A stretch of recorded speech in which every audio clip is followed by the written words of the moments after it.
Acton. Welcome everyone. I had a great time with the CMASS Rocketry Club in Acton, Massachusetts yesterday.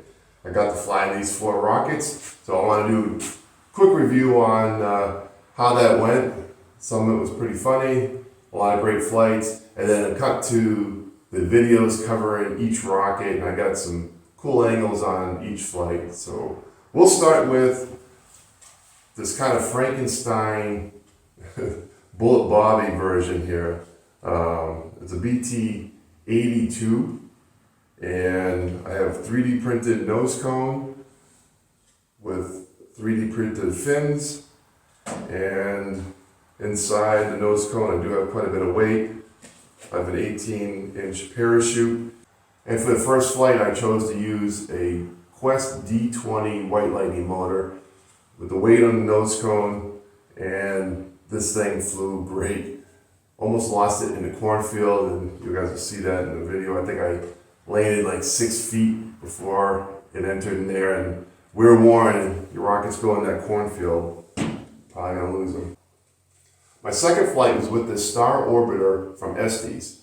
This flew on a D20 White Lightning, and for a second flight, this went great. Straight, came right relatively close back to the launch area.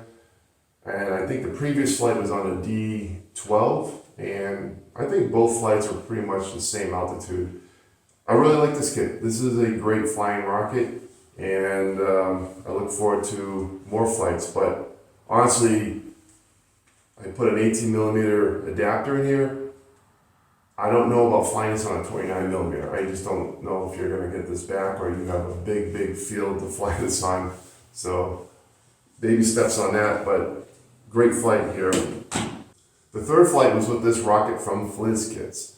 This one's called Lil Guy, and I flew this on a B64. Again, another great flight, no problems. It did go a little higher than I anticipated, but not a big deal. It was the field's pretty good size to handle something like this. So recovery, no problem. The streamer looks great, and nice straight flight. I'm happy with this one. My last flight is with this custom rocket I'm just calling Voltron. It's a cool cartoon and a neat name for a rocket, so why not? This is a 2-inch diameter Staples mailing tube, 3D printed nose cone, plywood fins, just leftover plywood from another project, and I believe the 24mm motor mount is saran wrap roll. So we had that left over after using up all our saran wrap, and it fits perfect with the Estes or any other 24mm motors. So for some reason, this rocket is just plagued with recovery problems. The first launch at that Acton field with CMASS, I put the Quest F41 White Lightning, I think that's one of the newer motors, and this went a little higher than I anticipated. I had chute release, not a big deal, but the chute release got tangled in the chute, and I anticipated the wind bringing the rocket back onto the field because the wind direction. It got tangled and then just free fell into the trees. So again, I think I had a post video on that. I had a couple young guys get up there climbing the tree as I fed the club's tree pole, and were able to snag some of the chute lines and pull this rocket out of the tree. No damage. I think I ripped the elastic shock cord, not a big deal, put a new one on. So on this flight, I put in an Estes E12, and I thought I put in a 4-second delay motor, and I actually threw in a 6-second delay. The rocket didn't go as high as anticipated, so you can imagine this thing went up and went straight down into the field next to us, where we can kind of still see it, stuck into the ground and shot the ejection charge, and you can imagine the rocket goes flying up in the air, full extension of the elastic shock cord, and then just pulls it back down to the ground. It almost looked like, I think there was a comment, it looked like it was on a trampoline. And when I got down there, and I'll show a close-up of the nose cone, this nose cone was completely submerged into the dirt. And I had to dig and pull and pull and pull, and I finally got the nose cone out. And believe it or not, there is 0 damage on this tube. There's not a wrinkle, from the pressure hitting to the ground. I thought there was going to be some kind of fold or some compromised part of the tube, but this thing's great. I don't know, maybe these staple mailing tubes are, they're a good thing, you know, they're pretty durable. All right, that wraps up the review for these 4 rockets. We'll cut to the flight videos, and thanks again for watching. We'll see you next time.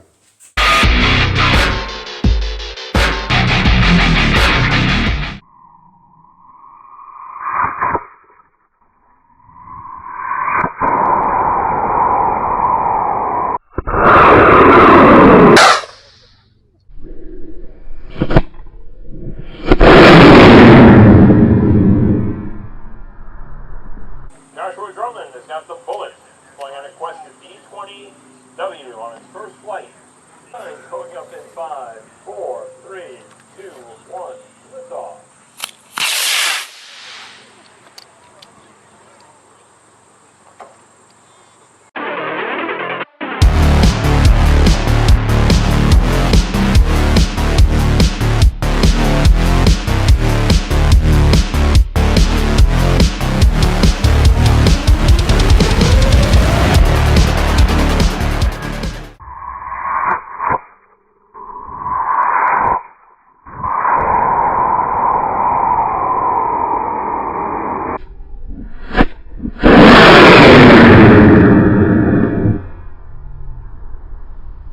Fast flight on pad 6, going in 5, 4, 3, 2, 1, launch.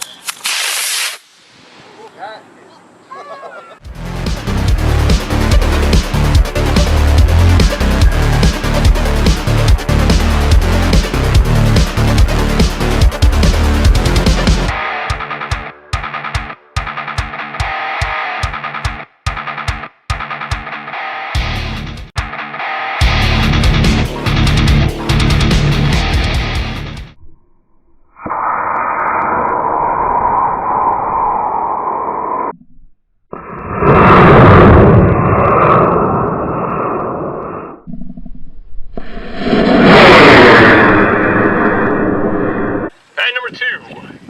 Joshua Drummond's Lil Guy from Flis Kits flying on an Estes B64 on its first flight. Pad 2 going up in 5, 4, 3, 2, 1, liftoff.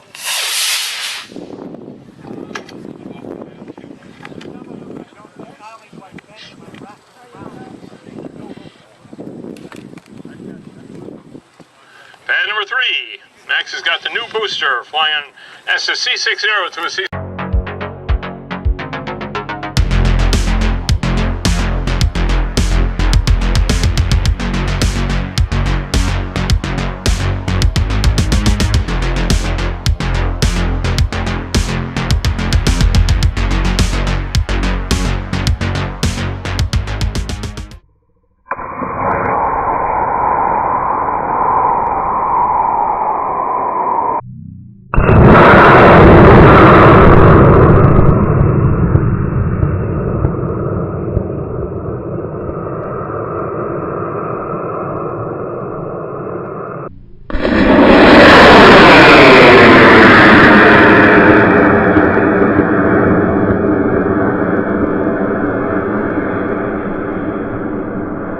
Joshua Drummond. We got a Voltron, pad 7. Joshua, you all set? Yep. All right. Going 800 feet on an E12, pad 7. Heads up on pad 6. 5, 4, 3, 2, 1.